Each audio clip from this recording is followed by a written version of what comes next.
गुजरांवाला में बिल की अदम अदायगी की वजह से एक नौजवान ने अपनी जिंदगी का खात्मा कर लिया। क्या वजह थी, कितना बिल आया था कि जिसकी वजह से इस नौजवान को अपनी जिंदगी का खात्मा करना पड़ा।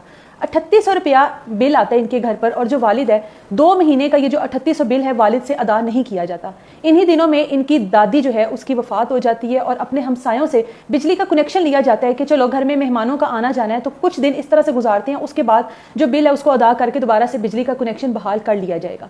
जिस आदमी से घर में 3800 रुपया बिल नहीं निकाला गया वो आदमी किस तरह से बाकी के घर के मामला चला रहा है, यहाँ से उसका अंदाजा लगाया जा सकता है। अब जब अपने हमसायों से बिजली का कनेक्शन लेता है तो यकीनन कोई मोहल्ले से कोई और शिकायत करता है और लेस्को की पूरी टीम इनके घर में फौरी तौर पर रेड करती है, छत पर जाती है और वहां पर कनेक्शन जो कि अपने हमसायों से लिया गया होता है उसकी तस्वीरें ली जाती हैं और इस आदमी पर यानी कि इस नौजवान फराज के वालिद पर पर्चा कर दिया जाता है और उसको गिरफ्तार करके ले जाते हैं। ना सिर्फ पर्चा किया जाता है बल्कि 1 लाख रुपया जुर्माना किया जाता है। फराज की वालदा फौरी तौर पर फराज को कॉल करती है और कहती है कि तुम्हारे वालिद को पुलिस एहलकार और लेस्को के एहलकार ले गए हैं, अब पता नहीं क्या होगा, फौरी तौर पर घर पहुंचो। अब फराज जो है फौरी तौर पर घर पहुंचता है, मां से सारा मामला पूछता है और फौरी तौर पर जनाब ये पुलिस वालों के पास जाता है और कहता है कि मैं अपने वालिद साहब की जमानत करवाना चाहता हूं, जिस पर इसको कहा जाता है कि जब तक तुम्हारा वालिद जज साहब के सामने पेश नहीं होता तब तक जमानत नहीं होगी। लेस्को एहलकार का कहना है कि 1 लाख रुपया जुर्माना है जो कि तुम लोगों ने बिजली चोरी की है, जब तक वो 1 लाख रुपया अदा नहीं करोगे तब तक तो तुम्हारे वालिद की जमानत नहीं होने देंगे। जिस पर यह नौजवान कहता है कि हमारे घर में 2 माह का बिल 3800 रुपया आया था जो कि हम लोगों से अदा नहीं किया गया। 1 लाख रुपया हम लोग कहाँ से अदा करें, हमारे घर में फौतगी वाला माहौल था जिसकी वजह से मजबूरन हम लोगों को हमसायों से बिजली का कनेक्शन लेना पड़ा। लेकिन जाहिर है महकमा है, इसकी कोई बात नहीं सुनी जाती। माँ के पास आता है और माँ के साथ बेचैनी में पूछता है कि अब हम लोग 1 लाख रुपया कहाँ से लेकर आएंगे। माँ कहती है जिस रब ने हम लोगों को इस मुश्किल में डाला है वो रब हम लोगों को इस मुश्किल से निकाल भी देगा, परेशान हो, अल्लाह बेहतर करेगा। ये लड़का फराज जो है ये बस कश्मकश में, बेचैनी में, कभी घर के अंदर कभी घर के बाहर, और इसी बेचैनी में फिर रहा है कि 1 लाख रुपए का इंतजाम कहाँ से करूंगा, वालिद की जमानत का इंतजाम कहाँ से करूंगा, ये सब कुछ किस तरह से होगा।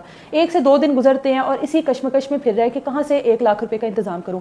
माँ इसकी बेचैनी को देखती है कि इसके दोस्त इसको आवाजें देते हैं, दोस्तों की बात नहीं सुनता, कहीं काम पर नहीं जा रहा, कुछ खा पी नहीं रहा, बड़ी परेशान होती है। इसको तसल्लियां देती है कि बेटा तुम सुकून से रहो, पुरसुकून रहो, अल्लाह की ज़ात हम लोगों को इस मुश्किल से निकालेगी। लेकिन नौजवान था, नहीं समझ सका घर के हालातों को, घर में खाने के लिए रोटी नहीं है, नहीं समझ सका उन तमाम तर परेशानियों को।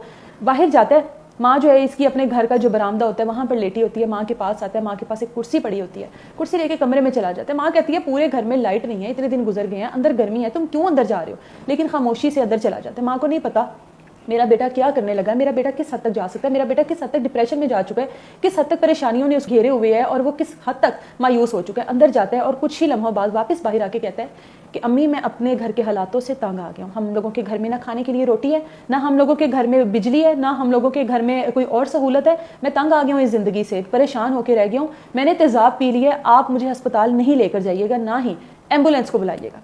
माँ फौरी तौर पर परेशानी में बेहाल होकर मोहल्लेदारों को आवाज़ें देती है, चीखती है और उसके दोस्तों को सबको इकट्ठा करती है कि मेरे बेटे की ज़िंदगी बचा लो। सब लोग इकट्ठे होते हैं, कोशिश करते हैं कि किसी न किसी तरीके से जो तेजाब इसने पिया वो किसी न किसी तरीके से बाहर निकाला जा सके। एम्बुलेंस बुलाई जाती है और इसको हॉस्पिटल लेकर जाया जाता है। 1 से 2 दिन ये ज़िंदगी और मौत की जंग लड़ता है और एट द एंड अपनी इसकी जो ज़िंदगी है वो ख़त्म हो जाती है। आखिरी सांसें ये अस्पताल में लेता है और आखिरी बात भी यही होती है कि मैं अपने घर के हालातों से तंग आकर अपनी ज़िंदगी का खात्मा कर रहा हूँ। जिस घर में देने के लिए बिल ना हो 3800 रुपया, जिस घर में 2 वक्त की खाने को रोटी ना हो, जिस घर में गर्मी में पंखा ना चल रहा हो, उस घर से, उस जिंदगी से बेहतर है कि मैं अपनी जिंदगी का खात्मा कर लूँ। ना इस नौजवान ने अपनी माँ का सोचा, ना इस नौजवान ने अपनी इतनी कीमती जिंदगी के बारे में सोचा।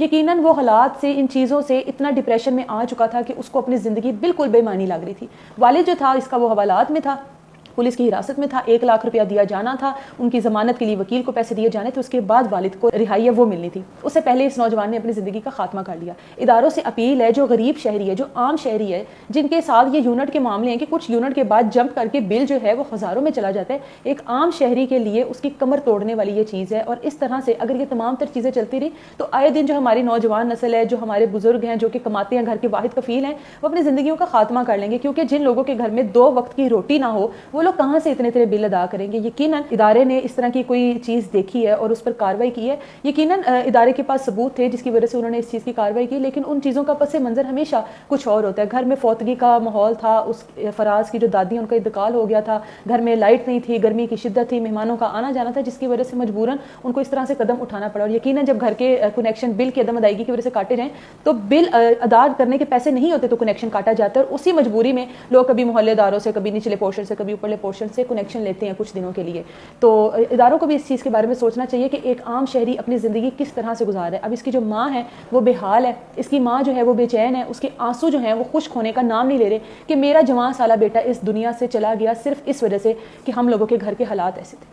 اللہ اس کی والدین کو صبر عطا فرمائے. اجازت دیں مجھے. اللہ حافظ.